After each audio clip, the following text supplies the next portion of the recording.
السلام علیکم ورحمۃ اللہ وبرکاتہ۔ امید کرتا ہوں تمام دوست و احباب بخیر و عافیت ہوں گے۔ آج کی ویڈیو ایک اشکال کا جواب ہے۔ بعض لوگ کہتے ہیں کہ کھانا کھانے سے پہلے پانی پینا شفا ہے، درمیان میں پئیں تو غذا ہے، آخر میں پئیں تو وبا ہے۔ تو ناظرین جانیے اس ویڈیو میں کہ کیا یہ حقیقت ہے یا یہ سب حقیقت کے برعکس ہے۔ تو چلیے ویڈیو شروع کرتے ہیں۔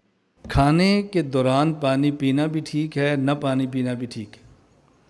کھانے کے فوراً بعد طلب ہو تو پانی پینا بھی ٹھیک ہے، نہ پینا بھی ٹھیک ہے۔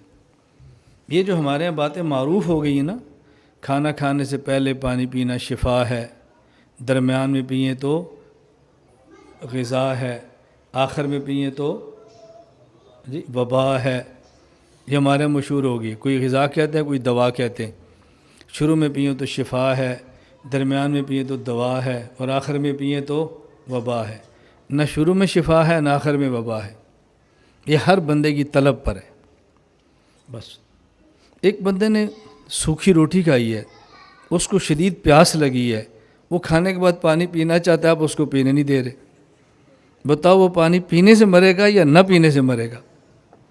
لیکن ہم نے ایک جملہ رٹا ہوا ہے، کھانے کے بعد پانی پینا وبا ہے۔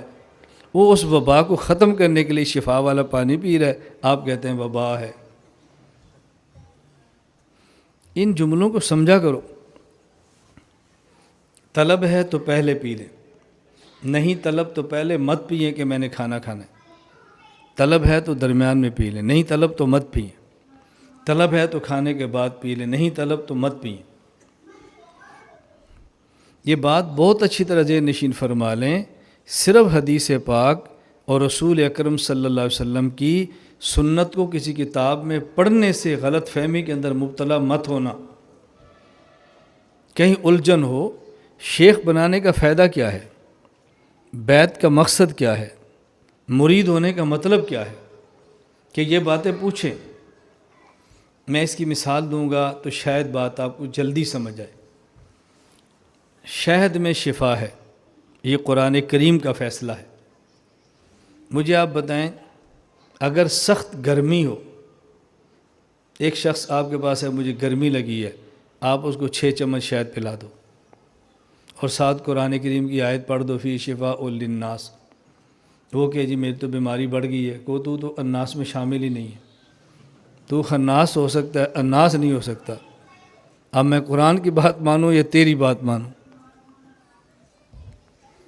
بھائی شہد شفا ہے، جس میں کوئی شک نہیں ہے، لیکن بس اوقات اس کے ساتھ کچھ ملانا پڑتا ہے جو ہمارے علم میں نہیں ہوتا، وہ طبیب کے علم میں ہے۔